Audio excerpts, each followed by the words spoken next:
bonjour, très heureux de vous retrouver. School TV Le Mag, une nouvelle session d'infos, un nouveau mag, une demi-heure sur la scolarité de vos enfants avec à chaque fois une thématique forte. Aujourd'hui, on se met en mode mission, orientation, les métiers et on s'intéresse aux métiers animaliers, vétérinaires, soigneurs animaliers et autres comportementalistes. Irina Capron vous explique tout dans un instant avec sa loupe des métiers passion, pas mal de candidats aussi, mais les places, vous le savez, sont chères, très chères. Comment trouver un job ? Quelle est l'importance des stages? Comment se faire son réseau? On en parle dans un instant avec nos invités. Et puis un secteur soumis à une réglementation de plus en plus stricte afin de garantir le bien-être de l'animal. Un secteur qui se professionnalise, un cadre bien défini. On en parlera des différents besoins. Est-ce qu'il y a, pourquoi pas, des nouveaux métiers, des métiers tendances avec nos deux invités. Valentin Larrey, en plein air, bonjour. Merci d'être avec nous. Il est sur la droite de votre écran, co-référent éléphant d'Asie. Vous êtes soigneur animalier au zoo refuge de la Tanière. Ça se trouve où? Alors, juste à Nogent-le-Fait. À Nogent-le-Fait. Et Mélanie Coquel, qui est vétérinaire, bonjour, vétérinaire spécialisé NAC. Je rappelle les nouveaux animaux de compagnie. Merci à tous les deux d'être avec nous. On converse pendant 30 minutes avec vous, juste après la loupe d'Irina. Salut Irina. Bonjour Patrice. Veto en herbe, il paraît. Oui, mais non. Mais ça a bifurqué. Finalement... Oui, quand j'ai appris qu'il fallait s'occuper d'autres animaux que de chiens et qu'il n'y avait pas... Ah, vous, c'est les chiens avec les chiens. Moi, c'est que les chiens. Ouf, tout va bien. Voilà, exactement. Quels sont les différents métiers animaliers, Irina? Alors, on pourrait penser justement que travailler avec les animaux se résume à être vétérinaire, mais non, hein, le secteur animalier offre une variété de métiers. Ces métiers se regroupent d'ailleurs en différentes catégories. Les métiers liés, par exemple, à la protection animale, donc garde-moniteur de parc national, garde-chasse, technicien des services vétérinaires, ou encore zoologiste. Les métiers liés au commerce, donc apiculteur, vendeur en animalerie, éleveur, technico-commercial en alimentation animale. Il y a également les métiers liés au dressage, donc dresseur d'animaux, éducateur de chiens guides d'aveugles ou encore fauconnier. Les métiers liés aux soins, donc vétérinaire, soigneur, auxiliaire de santé animale, palefrenier, toiletteur, comportementaliste ou encore ostéopathe pour animaux. Et les métiers liés aux loisirs et au sport? Exactement. Jockey, guide maître en randonneur ou encore entraîneur. Quelles sont les formations nécessaires pour travailler justement avec nos animaux préférés? Alors, les métiers animaliers... Les chiens, bien sûr. J'ai compris. Recrutent à différents niveaux de formation, du CAP au Bac+5. Il y a également des écoles spécialisées qui proposent des formations adaptées. Il existe par exemple un brevet professionnel d'éducateur canin. Concernant le métier de vétérinaire, il faut obtenir le diplôme d'État issu dans l'une des 4 écoles renommées de France. Alors avant, pour entrer dans l'une de ces écoles, il fallait passer un concours avec un niveau Bac+2, mais depuis 2020, il est possible aux bacheliers de s'inscrire via Parcoursup à la première année commune aux écoles nationales vétérinaires et obtenir le diplôme d'État après 6 années d'études. Et pour certains métiers, il faut avoir l'ACACED. Qu'est-ce que c'est? Alors ACACED pour attestation de connaissance des animaux de compagnie d'espèces domestiques. Alors elle est exigée dans de nombreux métiers animaliers, notamment si vous voulez exercer en tant qu'indépendant, vous devez avoir validé votre attestation. Cette attestation justifie vos connaissances dans le domaine des animaux domestiques et pour l'obtenir, il faut s'inscrire auprès d'un établissement homologué par le ministère de l'Agriculture et suivre une formation obligatoire sur 2 à 3 jours avant de passer l'examen. Alors il n'y a pas de limite d'âge ni de conditions de diplôme. Irina, comment se porte le secteur? Est-ce qu'il est dynamique? Alors la France compte 80 millions d'animaux de compagnie, donc 14 millions de chats, 8 millions de chiens ou encore 32 millions de poissons. Et chaque Français consacre environ chaque année 1 000 € pour leurs animaux. Alors ce secteur regroupe 200 000 emplois dans le secteur de l'élevage, du commerce, de l'alimentation, de la santé ou encore du loisir des animaux. Et le ministère de l'Agriculture et de la Souveraineté alimentaire prévoit une forte augmentation des effectifs de vétérinaires formés en France dans les prochaines années pour faire face à une pénurie de vétérinaires. 32 millions de poissons. Exactement. C'était pas votre truc. Nos invités. Nos invités, je vous les représente, Mélanie Coquel qui est vétérinaire spécialisée NAC et Valentin Larrey qui est co-référent éléphant d'Asie au zoo refuge La Tanière. Alors Irina l'a compris, son truc c'était pas les poissons. Vous c'est plutôt les éléphants, j'ai l'impression. Oui, ça va ressembler à ça. Pardon, mais dit quoi Mélanie? Moi, je dis qu'en général, les miens sont plus petits. On va commencer avec vous, Valentin. On parle, quand on est soigneur animalier, on parle forcément de métier passion? Oui, forcément, c'est forcément un métier passion. C'est pas très compliqué de se lever le matin. Nos journées sont bien rythmées. Et puis oui, on vit de notre passion, donc c'est super. Qui dit passion dit forcément sacrifice. Vous avez parlé de toutes ces matinées, on se lève, j'imagine, assez tôt, en semaine, mais aussi les week-ends. C'est ça. Alors, avec les animaux, les week-ends, les jours fériés, Noël, Nouvel An, ça, c'est pas leur domaine. Donc, nous, quel que soit le jour, on doit être là pour eux et la même qualité de service. Mélanie, à 5 ans, notre amie Irina voulait devenir vétérinaire, mais bon, elle a rapidement changé de voie. Qu'est-ce qui vous anime, vous? Qu'est-ce qui vous a fait devenir vétérinaire? Oh là là, il y a tellement de choses. Alors, en premier, quand on est petit, c'est l'animal. On pense juste à l'animal et au fait qu'on veut travailler avec eux. Et ça, c'est quand même le cœur du métier. Et c'est malgré tout ce qui nous ramène à la passion quand il y a des périodes plus difficiles. Et puis après, avec les années, il y a eu plusieurs choses. Il y a eu le fait d'aimer la médecine aussi, parce que c'est quand même, on est des docteurs. Et puis, on a une médecine qui est même très, très généraliste. Donc, c'est passionnant parce qu'on passe de la chirurgie à la laser-thérapie, à de la médecine interne, etc. Donc, c'est super intéressant. Et puis, en grandissant encore un petit peu, il y a eu aussi des aspects plus, on va dire, administratifs, où moi, j'aimais l'idée d'être mon propre patron et puis de créer quelque chose et de monter quelque chose, quoi. Valentin, quand on est soigneur animalier, c'est tout sauf la routine? Ça va énormément bouger, forcément. On travaille avec des animaux vivants, donc les journées ne se ressemblent pas. Et c'est ce qui fait le charme de ce métier et de cette passion.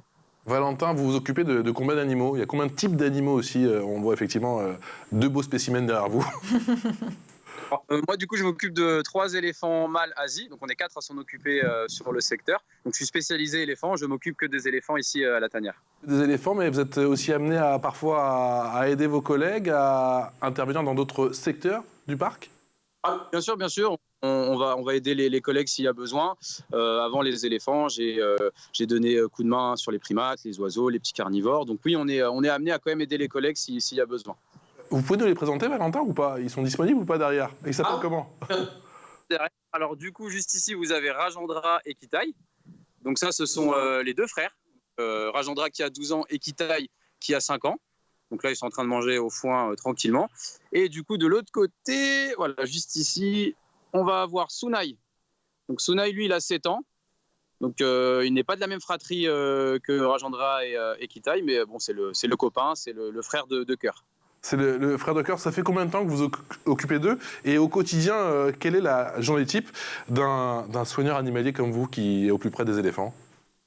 Alors moi, du coup, je m'occupe d'eux depuis qu'ils sont arrivés. Donc pour Rajendra et Sunai, septembre 2020, et Kitaï est arrivé en juin 2022.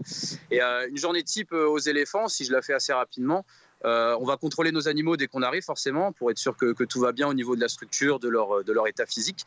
On va faire des entraînements médicaux avec les éléphants. Donc ça va nous prendre 1h30 le matin. On va sortir les éléphants dans leur enclos. Ils vont profiter toute la journée des extérieurs. Pendant que nous, à l'intérieur, on nettoie tout, on fait l'entretien, on prépare toutes les rations alimentaires, tout ce qu'il faut pour les rentrer le soir dans de bonnes conditions. Et rebelote le soir, encore un entraînement médical pour les éléphants et on va nettoyer l'enclos extérieur aussi. Entretien, protection, prévention, comment se passe, et je vais donner la parole dans un instant à Mélanie, mais Valentin, comment se passe le travail avec les vétérinaires? Eh bien, on va tout simplement être leurs yeux. On va connaître nos animaux sur le bout des doigts. Donc, on va devoir détecter un peu tout ce qui se passe et le rapporter directement au vétérinaire s'il y a besoin de faire des soins ou non.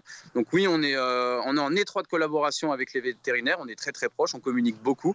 Donc, c'est une relation très forte qu'on a avec les vétérinaires au sein d'un parc. Mélanie, vous avez déjà opéré au sein d'un parc? Vous avez déjà été appelée justement pour une intervention en urgence, justement, dans un zoo, dans un parc? Alors, j'avais eu une intervention à une époque où j'étais en internat avec un spécialiste aviaire. On avait été appelé effectivement sur différentes interventions, alors, au cirque d'hiver, mais également au Muséum d'histoire naturelle de Paris, à la ménagerie du Jardin. Pourquoi, Mélanie, vous vous êtes spécialisée pour l'ENAC, les nouveaux animaux de compagnie? Il y avait un besoin particulier? Alors oui, parce qu'on n'est actuellement pas très nombreux à pratiquer pour les nouveaux animaux de compagnie de manière exclusive. Alors après, il faut savoir qu'il y a un diplôme particulier à passer qui est le Collège européen. Donc moi, je ne suis pas titulaire de ce diplôme-là. J'ai juste orienté ma pratique de manière exclusive vers ces animaux-là à une époque où il y avait très peu de spécialistes diplômés en France. Mais aujourd'hui, pour quelqu'un qui souhaiterait, on va dire, être encore plus pointu que moi sur le sujet, certainement, c'est maintenant d'aller passer le Collège européen, qui est un diplôme qu'on obtient après un internat généraliste et 3 années auprès d'un spécialiste nouveaux animaux de compagnie. Il y a vraiment besoin d'une spécialité ? Alors, ce qu'il y a, c'est que c'est une médecine qui est vraiment émergente. Il y a même 10 ans, moi, quand je suis sortie d'internat, il y avait beaucoup moins de choses qui se faisaient qu'à l'heure actuelle. Mais aujourd'hui, c'est quand même pas mal de partir vers ces voies-là. C'est pas obligatoire, mais c'est vrai que c'est quand même quelque chose qui permet d'être complètement à jour sur les dernières sorties bibliographiques. Et il y en a tellement qui sortent par an. Mais c'est comme dans le métier de Valentin, d'ailleurs, on a besoin d'être en permanence dans la bibliographie, dans les nouveaux articles, etc., les nouvelles publications internationales. On est obligé de se tenir à jour en permanence, quoi. On est à l'école toute notre vie, finalement. Irina. Oui, justement, Valentin, quelle a été votre formation ? Est-ce que vous aussi, vous avez dû passer une spécialité concernant les éléphants ? Alors du coup, les formations classiques, ça va être les écoles de soigneurs, et derrière, on va plus se spécialiser un petit peu sur le terrain, en faisant des formations, en se déplaçant dans différents parcs, échanger avec des collègues partout dans le monde pour entendre leur expérience. Donc moi, mon parcours est un petit peu particulier, où je me suis réveillé un petit peu sur le tard par rapport à ce métier-là. Donc moi, j'ai énormément voyagé, pris de l'expérience à l'étranger dans certains pays, et en revenant en France, du coup, pareil, fait des différentes formations internationales ou avec des collègues français qui m'ont transmis un petit peu leur passion et leur technique par rapport aux éléphants. D'après vous, Valentin, c'est ça qui a pu faire la différence sur votre CV ? On sait que les places sont très chères et qu'il y a beaucoup de candidats. Bien sûr, maintenant, notre métier, beaucoup de personnes veulent l'exercer, donc il y a beaucoup de demandes pour très peu de places, donc c'est très important de bouger. Il ne faut pas avoir peur de partir à droite, à gauche, partout en France, en Europe. Faut aimer le contact, il faut aller vers les soigneurs ou vétérinaires ou personnes du métier pour en apprendre. C'est très important de s'ouvrir et d'engendrer. On va engendrer en fait un maximum de connaissances tout au long de notre vie avec ce métier. Quelle est l'importance des stages ? Il faut faire le maximum de stages possibles, j'imagine, tout en compilant le maximum de connaissances pour se faire son réseau. C'est le nerf de la guerre ? Alors, ça va être hyper important, déjà pour se rendre compte de ce qu'est la réalité du terrain, ce que c'est d'être soigneur, que c'est physique, que ça demande beaucoup d'investissement personnel. Et forcément, en faisant le plus de stages possible, on va voir énormément de choses. Donc, on va acquérir une expérience qui va faire qu'un jour, on va trouver un parc qui nous correspond et on va pouvoir évoluer dans ce parc et tout simplement pour donner de bonnes conditions de vie avec les animaux avec lesquels on travaille. Mélanie Coquel, on parle beaucoup de la crise des médecins. Il y a aussi une crise chez les vétérinaires. Alors oui, c'est vrai, parce qu'actuellement, on a une grosse pénurie de praticiens vétérinaires, parce qu'en fait, vétérinaire, c'est quand même un métier qui est très polymorphe. Il y a énormément de secteurs dans lesquels on peut travailler, et actuellement, on a quasiment un quart de nos confrères et consoeurs qui quittent la pratique en clinique vétérinaire au bout de moins de 5 ans d'exercice. Et donc, c'est vrai que du coup, on a vraiment des difficultés de recrutement à l'heure actuelle. Et on est pas mal amené à faire appel à des confrères qui ont été diplômés à l'étranger. C'est dû à quoi, justement ? Un quart, c'est énorme, 25% effectivement de vos confrères qui quittent effectivement ces officines, ces cabinets avant 5 ans. C'est dû à quoi ? Ouais, alors c'est énorme, et c'est vrai que ça peut paraître surprenant pour un métier passion, mais ce qu'il y a, c'est qu'aujourd'hui, on a quand même un rapport notamment des clients, malgré tout, des propriétaires d'animaux, qui est parfois difficile aux vétérinaires. On a une confiance, je pense, à réinstaurer dans le métier. Et c'est vrai qu'on est quand même à l'heure des avis Google, etc. Et on a des gens qui sont de plus en plus exigeants. Et on a une médecine aussi qui a énormément changé depuis peut-être 30 ans. Il y a eu des investissements qui ont été faits dans les cliniques vétérinaires pour proposer des analyses en moins de 10 minutes, des analyses sanguines en moins de 10 minutes, pour proposer des radiographies, pour proposer des scanners, des échographies, etc. Mais en fait, cette médecine-là, elle a un coût. Et c'est vrai que on va dire que les humains de compagnie de nos chers patients ne sont pas toujours compréhensifs avec cet aspect-là et n'ont pas toujours même la possibilité. On n'a pas de sécurité sociale chez le vétérinaire et il y a 20% de TVA. Donc, en fait, on a un produit de luxe, entre guillemets.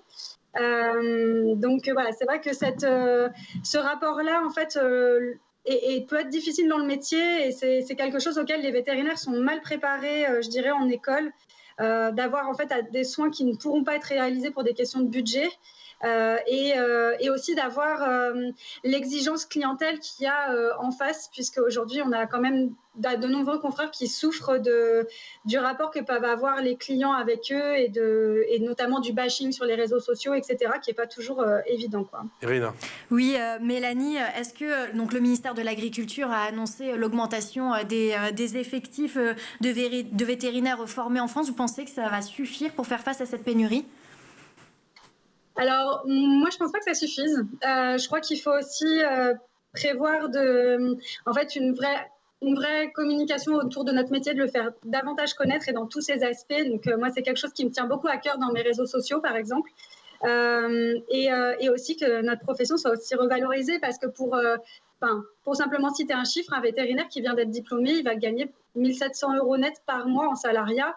C'est quand même globalement ridicule pour les horaires qu'il va faire, pour l'investissement qu'il va avoir dans son métier, pour le diplôme qu'il a et pour les responsabilités qu'il a. Voilà, donc il faut absolument que notre profession elle arrive à revaloriser ses actes. Et je pense que ça passe par une communication qui est en route depuis quelques années maintenant pour que notre métier soit plus transparent et que les gens aient conscience aussi des différents coûts qui existent, quoi. Valentin Larès, ces inquiétudes elles existent aussi concernant les soigneurs animaliers? Non, parce que alors nous, on va avoir vraiment énormément de personnes qui aimeraient faire ce métier, donc on va pas avoir une pénurie de soigneurs, au contraire. Et oui, c'est triste d'entendre que nos vétérinaires en France souffrent parce qu'ils sont très importants pour nous. Ils ont un savoir, énormément de connaissances. On a besoin d'eux. Donc oui, c'est triste à entendre que nos vétérinaires pêchent à être épanouis à 100% dans leur métier. Le manque de reconnaissance. Vous nous avez dit tout à l'heure que vous travaillez en étroite collaboration forcément avec les vétérinaires. Vous leur signalez, j'imagine, les blessures, les maladies, les détachements du groupe aussi? Pardon, j'ai pas compris. Les détachements du groupe aussi, s'il y a un comportement, alors pas sur le plan physique, mais peut-être sur le plan plus psychologique, ça aussi vous le faites remonter? Bien sûr. Alors nous, du coup, comme je vous ai dit, beaucoup d'entraînement médical. Donc ça va énormément faciliter l'approche pour le vétérinaire, car nos éléphants du coup sont habitués à ce qu'on les touche, qu'on fasse des prises de sang, des prises de température, qu'on soigne des plaies, etc. Donc oui, on va forcément être très vigilant à l'aspect physique, mais aussi s'il y a un souci de comportement à observer, forcément nos vétérinaires sont dans la... Valentin, comment on fait pour éviter l'ennui de l'animal? Je ne parle pas forcément des éléphants. Alors, tout simplement en essayant de casser un maximum son quotidien, ne jamais rentrer dans une routine, nous, en tant que soigneurs, pour justement renouveler le quotidien des animaux, donc par l'enrichissement, qu'il soit physique, structurel ou alimentaire. Donc, voilà, la phrase à retenir, c'est vraiment casser leur quotidien, il ne faut pas que leur journée se ressemble. Vous devez créer un lien, ça semble évident, effectivement, avec les animaux. Est-ce qu'il faut aussi créer un lien avec le public ? Forcément, on a un rôle très important, soigneur, auprès du public, parce qu'on va être en tout cas le lien entre nos animaux et nos visiteurs. Donc on va partager notre passion, on va les sensibiliser, éduquer, parce que forcément on a des jeunes qui viennent au parc. Donc c'est très important pour nous de transmettre notre savoir et de partager avec eux. Vous avez peut-être le temps de faire de la pédagogie. C'est peut-être aussi votre sentiment, Mélanie. Vous nous parlez effectivement de ces avis. On est effectivement à l'heure des avis Google. Vous avez le temps de faire la pédagogie avec certains de vos clients?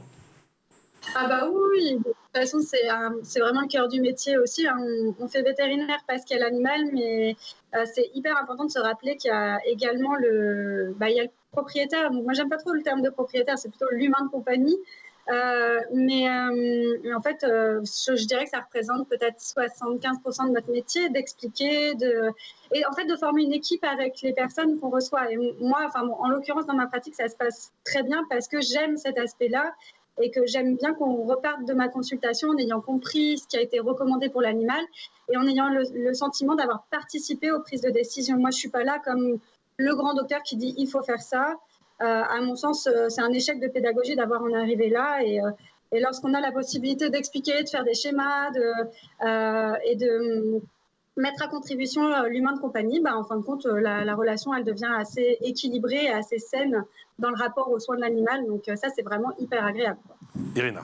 Oui, Mélanie, est-ce que justement, pendant cette formation dans l'une des fameuses 4 écoles renommées de France, est-ce qu'on vous apprend assez ce côté humain ? Alors, à mon époque, clairement, non. Moi, ça fait 12 ans que je suis diplômée. Ça existait, pour ainsi dire, pas au sein de ma formation. Mais aujourd'hui, je sais qu'il a été mis en place dans les écoles vétérinaires des mises en situation. Donc, il y a des acteurs qui interviennent et qui miment des situations de crise, où on a des propriétaires qui sont en deuil, des propriétaires qui sont en colère, ou des propriétaires qui n'ont pas compris, etc. Donc, ça se fait un petit peu plus maintenant. Je crois que malheureusement, on aura beau remettre ça au goût du jour dans les écoles, et ça restera toujours une question de stage aussi et d'aller voir en pratique comment ça se passe, quoi. Allez, tous les deux, vous restez avec nous. On passe à l'info en plus d'Irina Capron. Et cette fois, Irina, tu nous parles d'une toute nouvelle école pour justement préparer au métier animalier qui ouvre en septembre. Effectivement, l'école des métiers animaliers, l'ESAV Institut Bonaparte, ouvrira un nouveau campus à Bordeaux, quartier des Chartrons. Alors, cette nouvelle école voit le jour pour répondre justement aux besoins des vétérinaires en termes de recrutement d'auxiliaires vétérinaires. Cette formation en 2 ans allie théorie et pratique. Les élèves devront réaliser des stages dans des structures vétérinaires de leur choix, et les élèves auront également la possibilité de faire cette formation en alternance et auront 1 à 2 jours de présence par semaine en entreprise. Les inscriptions pour la rentrée prochaine qui aura lieu début octobre 2023 sont ouvertes sur le site internet. Mélanie, quand on souhaite travailler absolument, qu'on veut faire de sa passion un métier, c'est-à-dire travailler avec les animaux, il faut jouer aussi sur la carte mobilité au vu du manque peut-être d'offres d'emploi. Pour les vétérinaires, on a plutôt un manque de vétos, mais c'est vrai que dans les métiers auxiliaires, donc ils sont effectivement nos petits anges gardiens à nous, vétos, et pour les animaux aussi. Oui, je pense qu'il faut effectivement être prêt à éventuellement changer de région, mais bon, à l'heure actuelle, honnêtement, en formation, en tout cas pour les années d'alternance qui ont été citées, c'est largement faisable de trouver. C'est vrai qu'on a beaucoup de demandes, on a beaucoup de personnes qui souhaitent travailler avec les animaux, mais en fait, il y a quand même des avantages pour les cliniques vétérinaires de recruter des personnes en alternance, donc c'est à l'heure actuelle quand même faisable d'avoir une place en formation. Valentin Larrey, il faut être mobile quand on souhaite être soigneur animalier, et peut-être aussi, pourquoi pas, maîtriser l'anglais. Ah oui, c'est sûr qu'il ne faut pas avoir peur de bouger. Comme on l'a dit, les places sont chères. Donc, changer de région, voire de pays, ça arrive fréquemment chez les soigneurs. Et votre deuxième question, pardon, c'était quitte à apprendre aussi l'anglais. Oui, ça peut effectivement servir d'apprendre l'anglais. C'est une langue maintenant qui se démocratise un petit peu partout dans le monde. Donc oui, c'est très important de maîtriser cette langue. Vous donneriez quel conseil à un aspirant soigneur ? Rester motivé, y croire, et moi je dis toujours que la passion l'emporte. Donc quand on est motivé et qu'on a envie de bien faire, surtout pour les animaux, on y arrivera. Même question pour vous, Mélanie. Que diriez-vous justement à un jeune qui souhaite absolument devenir vétérinaire, mais qui peut-être en arrivant, parce qu'on rappelle, vous êtes médecin, c'est quand même pas mal d'années d'études, et puis il y a toutes ces spécialités, pourrait se décourager lors des premiers mois, lors des premières années? Je dirais que c'est quand même rare et précieux d'avoir un métier pour lequel on se lève tous les jours en se disant qu'on est utile, qu'on va quand même pouvoir papouiller des animaux, parce que ça fait quand même partie du métier. Et que chaque journée sera différente, que chaque journée sera stimulante, que oui, il y aura des décharges d'adrénaline, mais qu'à la fin de la journée, on revient chez soi et on se dit ce qu'on a fait, ça a vraiment du sens, quoi. Et aujourd'hui, je crois que les gens ont besoin de sens dans leur métier, et je vois pas quel métier a davantage de sens que le mien, vraiment vétérinaire. Bon, c'est un très beau témoignage. Mélanie, vous avez dit que votre métier de vétérinaire était polymorphe, si je me souviens bien. Est-ce que ce métier est en train d'évoluer ? Alors oui, au sein des cliniques vétérinaires, pour parler des praticiens, ça évolue parce que de plus en plus, on va vers une pratique spécialisée, comme on l'a dit un peu tout à l'heure. Donc c'est vrai qu'avant, le vétérinaire, c'était celui qui avait la casquette du chirurgien, de l'imageur aussi, puisqu'il relisait ses radiographies tout seul, etc. Il allait lire ses analyses, etc. Aujourd'hui, c'est vrai qu'on se tourne de plus en plus vers une pratique où, pour des chirurgies un petit peu particulières, on va envoyer dans un centre hospitalier vétérinaire avec des chirurgiens spécialistes, où on va réaliser des scanners. Voilà, pour relire un scanner, c'est un peu dommage de ne pas le faire relire par un imageur spécialisé. Donc c'est pareil, on va avoir des vétérinaires qui vont ne faire que de l'imagerie, qui vont passer leur journée à faire des échographies et de la relecture radio et scanner. Voilà, donc on tend de plus en plus vers ça. Et après, je disais que le métier était polymorphe parce que il n'y a pas que le praticien, il y a aussi des vétérinaires qui sont dans l'industrie agroalimentaire. On a des vétérinaires qui sont en DDPP, donc les directions départementales de protection des populations, donc dans tous les aspects d'avantages sanitaires. On a des vétérinaires qui sont dans les organisations internationales de la santé, comme l'OIE, l'Office international des épizoos aussi. Donc voilà, c'est vrai qu'en fait, c'est un métier... Il y a un métier, mais il y a des métiers vétérinaires. Je ne sais pas combien de métiers on pourrait citer, mais en fait, c'est vraiment pas que la personne avec sa blouse en train de sculpter un chaton dans une clinique, quoi. Une vraie famille. Valentin, vous nous avez dit qu'effectivement le contact avec le public était très important. Effectivement, vous qui travaillez au zoo, est-ce que vous avez le temps vous avez dit, vous avez le temps de faire de la pédagogie, vous avez le temps d'aborder certains sujets de fond, comme, je ne sais pas moi, les dangers de la déforestation, le braconnage, etc. Bien sûr, on a des animations pédagogiques dans tout le parc, sur tous les différents secteurs. Et bien sûr qu'on a des visiteurs qui sont très touchés par ces sujets-là. Donc on va aborder des sujets beaucoup plus pointus avec certains d'entre eux, bien entendu.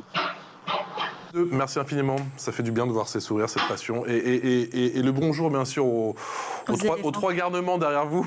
Bonjour, cher Valentin Larrey, qui est co-référent éléphant d'Asie, soigneur animalier au zoo refuge de la Tanière à Nogent-le-Fait, et Mélanie Coquel, qui est vétérinaire spécialisée NAC, des nouveaux animaux de compagnie. Pas les poissons, ça va. Vous voir avec les poissons, vous avez du mal. Merci infiniment à tous les deux. On se retrouve demain pour une nouvelle émission avec Irina Capron. Salut Irina. Salut. Ciao.